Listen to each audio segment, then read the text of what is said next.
弹簧是非常有用的东西，从圆珠笔、自行车、笔记本电脑等人造物件上都能找出一些弹簧来，就连我们看的电影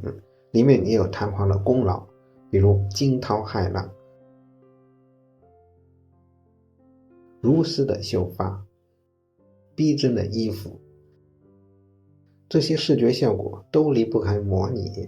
而在模拟中使用的就是弹簧。弹簧的原理很简单，就是弹簧长度的改变和产生的回复力成正比。弹簧处于初始长度时，回复力为0，它被压缩时会产生一个向外的推力，它被拉长时会产生一个往回拉的力。在一定范围内，弹簧被压缩或者拉长的程度越大，产生的回复力就越大。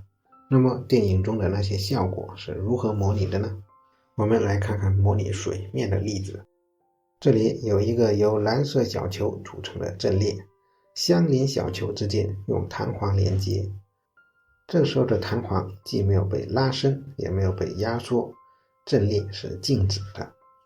然后给其中的几个点一个向上的速度，和它相连的点也会被拉着向上运动，而那些点又会拉着和它们相连的点向上运动。但在这个过程中，弹簧因为被拉长而产生了往回拉的力，这会使质点向上运动的速度逐渐减小，直到停止，然后又反过来向下运动。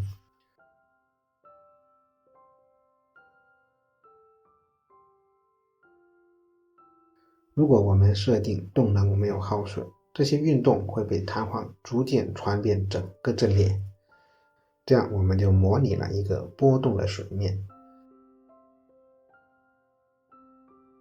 在阵列的边界处，我们设定那些质点被固定住了，不能移动。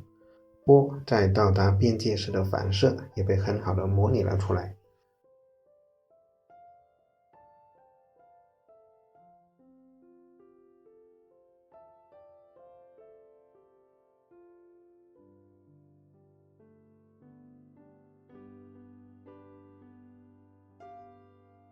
虽然看起来还比较粗糙，但是我们把弹簧网阵列换成网格，给它们加上材质，也可以渲染出不错的效果。当然，越多的网格模拟就越逼真，细节也越多，但也需要更长的时间来计算。